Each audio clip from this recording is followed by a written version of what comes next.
Selamat datang di WHP File. Kali ini kita akan membahas bahwa luar biasa, Kekaisaran Romawi Pagan menjadi Kekaisaran Kristen pada abad keempat. Mengapa bisa? Dari sinilah kekristenan sedunia berkembang masif. Luas wilayah Kekaisaran Romawi. Kekaisaran Romawi bermula dari negara kota, sekitar 753 sebelum Masehi, lalu Republik, sekitar 509 sebelum Masehi, dan Kekaisaran, sekitar 27 sebelum Masehi. Kaisar pertama adalah Kaisar Octavianus Augustus. Gereja mula-mula di Yerusalem hanya satu titik, di tengah-tengah luasnya wilayah Kekaisaran, lihat peta. Belakangan hari, kekristenan menguasai Kekaisaran raksasa ini. Luar biasa. Berikut adalah gambar peta luas Kekaisaran Romawi. Romawi awalnya Kekaisaran Pagan. Banyak dewa-dewi yang disembah. Di setiap wilayah kekaisaran, ada dewa-dewi lokal. Dewa tertinggi adalah Jupiter dan di Yunani mereka menyebutnya Zeus, sedangkan dewi utama Romawi adalah Venus. Pada masa Kaisar Hadrian, kuil Jupiter dan kuil Venus dibangun di Yerusalem. Pembangunan ini dilakukan sebagai hukuman atas pemberontakan Yahudi tahun 135 Masehi. Lama-kelamaan, pemujaan berpusat kepada kaisar di mana kaisar dianggap titisan dewa. Berikut adalah gambar Pantheon, kuil yang didedikasikan untuk dewa-dewi di kota Roma. Pan artinya semua dan Theon artinya ilahi. Bangunan tertua yang masih terpelihara. Bentuknya yang sekarang dibangun oleh Kaisar Hadrian, sekitar abad kedua. Sekitar abad ke-7 menjadi gereja Katolik. Gereja bertumbuh pesat di Kekaisaran. Sampai dengan abad kedua Masehi, gereja sudah ada di mana-mana, di sekitar Laut Tengah, daerah Mediterranean. Pemberitaan Injil oleh para rasul berhasil. Setelah para rasul wafat, pemberitaan Injil dilanjutkan oleh para murid, kemudian oleh para bapak-bapak gereja. Organisasi gereja bertumbuh. Pemberitaan Injil selanjutnya digerakkan oleh pimpinan gereja, yaitu para uskup. Kekristenan mulanya dianggap mazhab Yahudi. Belakangan terlihat bahwa kekristenan ternyata agama baru, dan dianggap berbahaya bagi kekaisaran. Berikut adalah gambar peta persebaran gereja. Tersebar di sekitar Laut Tengah. 3 keuskupan utama, Keuskupan Roma, Antiokhia di Syria, dan Alexandria di Mesir. Gereja mengalami penganiayaan. Kehidupan jemaat berbeda dengan masyarakat umum. Mereka tidak lagi menyembah dewa-dewi. Persembahan korban di rumah berhala menjadi berkurang karena mereka tidak lagi menyembah kaisar. Kesetiaan terhadap kaisar diragukan. Penganiayaan pertama dialami masa Kaisar Nero, sekitar tahun 64 Masehi. Penganiayaan terbatas hanya di kota Roma. Penganiayaan berikutnya meluas ke kota lain sampai pada masa Kaisar Diocletianus dan Galerius, sekitar tahun 303 Masehi sampai 311 Masehi. Banyak yang mati syahid, atau martir. Darah para martir menjadi benih gereja. Kaisar Nero menganiaya jemaat karena dianggap penyebab kebakaran di kota Roma tahun 64 Masehi. Sebagian dibakar hidup-hidup, sebagian lagi dimasukkan ke kandang untuk dicabik-cabik binatang. Menurut ceritanya, saat inilah Rasul Petrus dan Rasul Paulus terbunuh. Makam Rasul Petrus berada di Basilika Santo Petrus, dan makam Rasul Paulus berada di Basilika Santo Paulus, di kota Roma. Banyak pembela iman, atau disebut apologet Kristen, yang mati martir. Di antaranya adalah Justinus, martir, yang mati martir pada tahun 165 Masehi. Kepalanya dipenggal di Roma. Tertullian, pada tahun 196 Masehi, seorang bapak gereja, mengatakan bahwa darah orang martir inilah benih gereja. Tentara Romawi Kristen ikut menyebarkan Injil. Kisah tentara Romawi Kristen ada tertulis dalam Alkitab. Ketika itu Petrus membaptis Cornelius, perwira pasukan Italia, yang bukan orang Yahudi. Dibaptis di Kaisarea. Setelah pembaptisan Petrus ini, tidak ada lagi kisah tentara Romawi Kristen dalam Alkitab.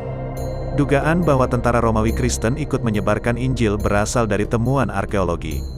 Kehidupan tentara berpindah-pindah. Besar kemungkinan para tentara ini ikut menyebarkan Injil secara rahasia di lokasi penempatan yang baru, dan mengamankan pemberitaan Injil. Mari kita lihat gambar temuan arkeologi. Pada gambar terlihat temuan arkeologi di Megiddo, atau Armageddon, Israel. Keterangannya adalah sebagai berikut. Gereja bersama antara Yahudi Kristen dan tentara Romawi Kristen berlokasi di perbatasan desa Yahudi dengan kamp tentara Romawi.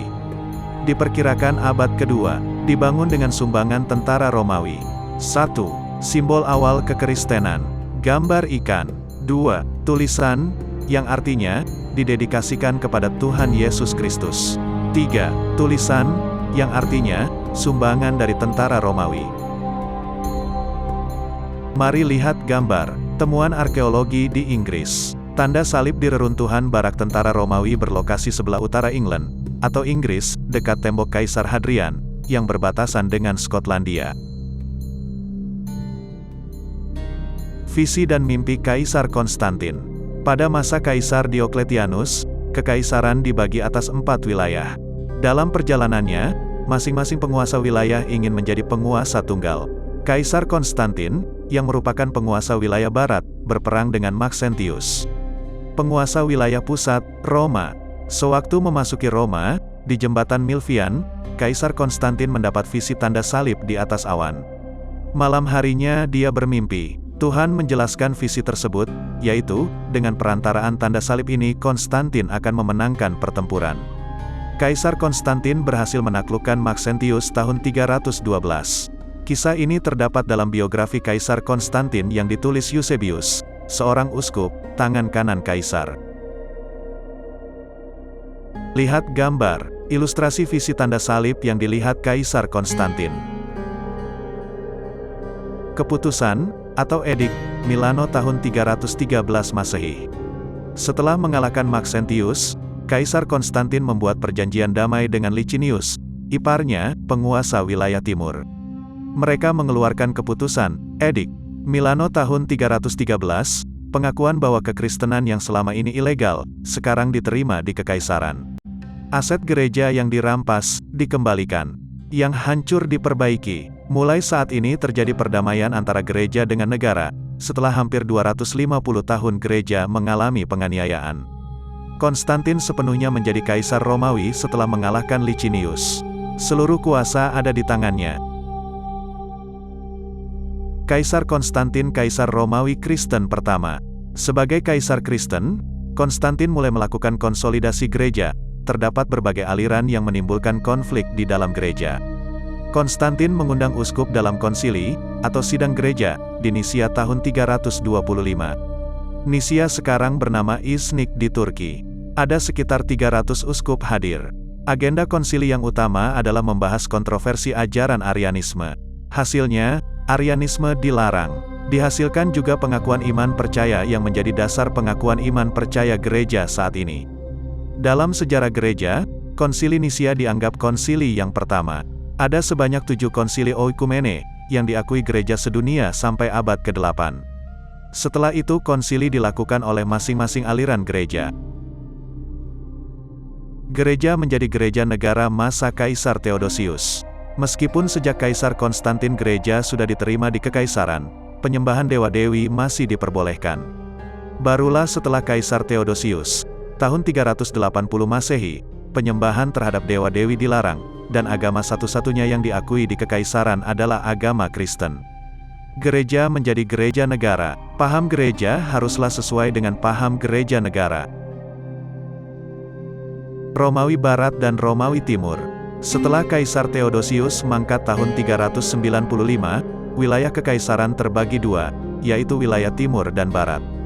Pusat Romawi Barat di kota Roma, Romawi Timur di Konstantinopel.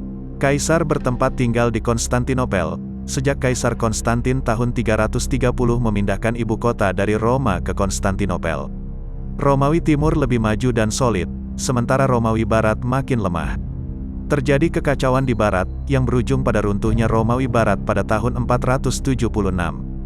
Kekaisaran Romawi Timur Kristen tetap berdiri. Paus sebagai pemimpin gereja. Setelah Romawi Barat runtuh, berdirilah kerajaan-kerajaan baru di Eropa Barat. Kerajaan-kerajaan ini saling serang. Namun struktur gereja di Barat tetap solid di bawah kepemimpinan Uskup Roma. Uskup Roma sangat berwibawa di antara seluruh uskup. Wajar, Karena Roma adalah ibu kota kekaisaran dan uskup Roma lebih intens berinteraksi dengan kaisar. Sebutan Paus bagi uskup Roma diperkirakan bermula tahun 450. Masa Paus Leo pertama, Paus juga sangat berwibawa di mata para raja-raja di Eropa Barat. Sebagai contoh, Paus Urbanus kedua tahun 1099 dapat menggerakkan kerajaan menyiapkan pasukan salib, atau Crusaders, untuk merebut Yerusalem dari tangan Islam. Penginjilan oleh Eropa Barat, kerajaan yang berdiri di wilayah reruntuhan Romawi Barat berkembang menjadi negara modern. Negara-negara tersebut antara lain Portugis, Spanyol, Inggris, Perancis, Italia, Jerman, dan Belanda. Negara-negara ini tetap sebagai negara Kristen. Paus dapat mengkonsolidasikan gereja-gereja di berbagai daerah, meskipun Romawi Barat sudah runtuh. Banyak warga yang terpanggil untuk memberitakan Injil ke seluruh dunia. Ada yang tergabung dalam gereja, ada pula yang tergabung dalam lembaga penginjilan yang mereka bentuk. Bagaimana penginjilan Kekaisaran Romawi Timur? Romawi Barat runtuh, namun Kekaisaran Romawi Timur Kristen tetap berdiri. Kekaisaran ini disebut juga Kekaisaran Bizantin. Penginjilan banyak dilakukan ke Timur Tengah, Afrika Utara, Rusia, dan negara-negara pecahan Uni Soviet. Kekaisaran Bizantin ditaklukkan oleh Kesultanan Utsmani tahun 1453. Sejak itu penginjilan terhambat, bahkan banyak jemaat Kristen di wilayah ini, utamanya Timur Tengah dan Afrika Utara, berubah menjadi memeluk Islam. Gereja sedunia berkembang secara masif. Penduduk dunia saat ini mayoritas beragama Kristen. Gereja sedunia berkembang masif antara lain karena peran para penginjil sejak Kekaisaran Romawi Kristen sampai dengan negara-negara yang terbentuk setelah keruntuhannya. Penduduk suatu daerah pada umumnya adalah jemaat Gereja Katolik Roma apabila penginjil yang datang berasal dari Portugis, Spanyol, atau Perancis. Apabila penginjil yang datang berasal dari Inggris, Jerman, atau Belanda pada umumnya mereka adalah jemaat gereja Protestan. Apabila penginjil datang dari Kekaisaran Bizantin, pada umumnya mereka adalah jemaat gereja Katolik Greka, gereja Ortodoks. Luar biasa, puji Tuhan, Shalom. Sumber penulisan. Terima kasih, sampai jumpa di video WHP file berikutnya. Jangan lupa menekan tombol subscribe dan tombol lonceng untuk membantu proses pengembangan channel ini ke depannya. Tekan tombol like jika kamu merasa video ini baik dan bermanfaat. Jangan lupa juga untuk membagikan video ini agar semakin banyak yang dapat merasakan manfaatnya.